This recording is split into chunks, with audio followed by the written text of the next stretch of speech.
Welcome to the sixth and final module of Building a Responsive Program.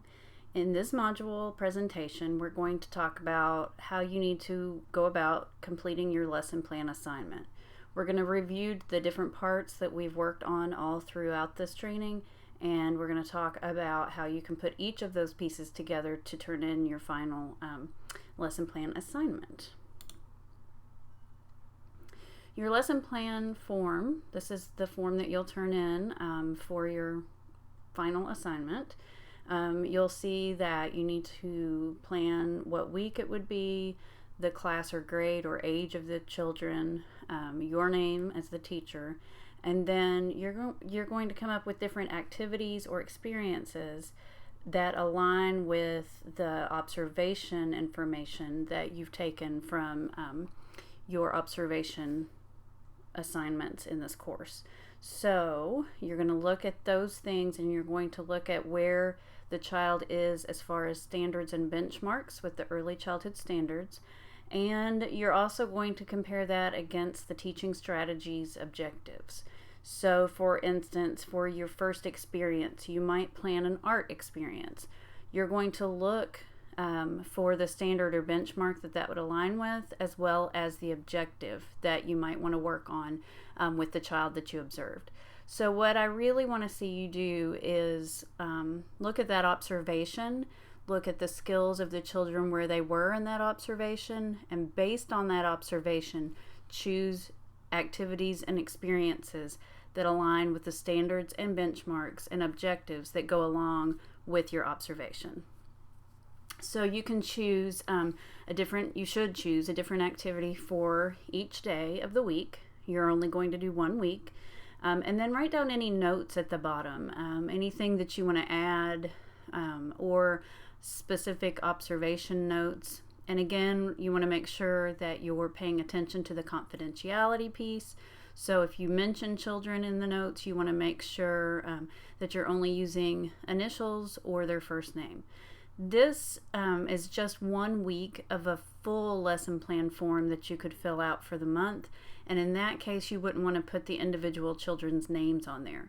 But you do want to use all of that observation information that you've collected on the individual children to make sure that you are creating and building a responsive lesson plan and responsive program for each individual child. So that is the purpose of this assignment. So as I mentioned, you're going to use your observation, which you should have collected on your little form that looked like this. You're going to take the behavior that you observed, and you're going to look at where they are again on those early childhood standards and teaching strategies objectives that are in the files in this course that you can go back and refer to. After you've done that, this child observation record, this is going to help build toward finishing your lesson plan. It's just a place for you to jot down the observation, jot down the objectives and standards, and then plans for what you are going to think about doing in your curriculum and in your lesson plan. This form does not need to be turned in.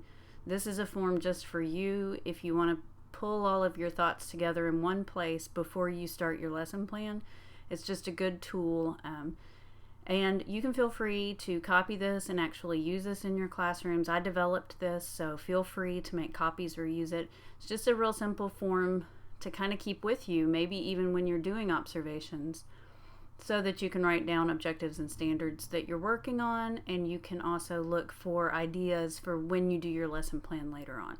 So again, this piece does not need to be turned in. It's just a form for you if you want to collect all of your thoughts from the course in one place. This is what the objectives look like from teaching strategies. So look in our modules for this. You should have had it in one of the modules, and so you can refer back to it. It will give you all of the objectives that you want to look at. And remember, I mentioned that you want to make sure that the objectives align with the early childhood standards you're choosing. So if you're looking at working on something with literacy, for instance, if you're choosing an objective in teaching strategies gold under literacy, you're not going to go into the early childhood standards and then pick something that has to do with fine motor or gross motor. You're going to pick something that has to do with literacy. It could be language and literacy, but anything that connects to literacy. So you need to make sure you're aligning the objective you choose with the early childhood standard. And I just really want you to take a look at that and compare them, because no matter what curriculum you're using, you need to make sure that you are always connecting back to the early childhood standards. And so I just want you to take a look at how the objectives align or maybe don't align with the standards. And this is just an example for you to use. You can also use your own curriculum and look and see if they align.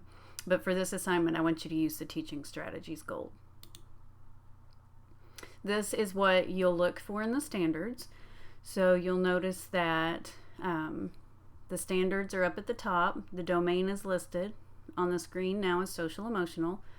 You're going to make sure you're looking in the right area for the age that you're working with. So the one I have on the screen now is birth to 3. When you look under the standard, this is standard 2, social emotional, and standard 2 says demonstrates sense of self. Then you're going to look at that benchmark. Remember, I said the benchmarks are very similar to objectives. It's going to start breaking things down for us. So this benchmark is benchmark 2.2, which is develops the ability to control feelings and behavior and understands simple rules and limitations. So when you're looking at that, when you're looking at that standard and that benchmark, whatever teaching strategies gold objective you choose needs to align with that. This is a very helpful piece underneath that because it gives us a developmental continuum and example behaviors of things to look for. So if you read the benchmark and it's still a little bit unclear, always look for those examples underneath that developmental continuum and example behaviors, because that's really going to help you figure out what you might have seen and what you might have observed. This form is the observation form for using the benchmarks and standards. This is something that you might want to look at if you used this to take your observations. We talked about it in one of the other modules. Again, this is not a form you need to turn in. This is simply for you. And you can feel free to print these as well. It's another resource that I developed. So if you want to use these in your classroom when you're looking for observation, if you don't have an assessment tool, you can use this to help guide that. So I just wanted to make sure you knew that that was available to you. So again, this is the only form you're going to need to turn in for the final assignment. You're going to take your activity or experience, say art or circle time or whatever it is you're choosing for that day. You're going to list the benchmark and standard that it correlates with. You're going to list the TSG objective that it correlates with under that, and then any notes that you want to add. You're going to take all of that piece of your observation and build it into this lesson plan day by day. So you're going to look for things that will help, intentionally help, the child that you did your observation on. So it's important to always look back at those observation notes as you're doing this planning piece.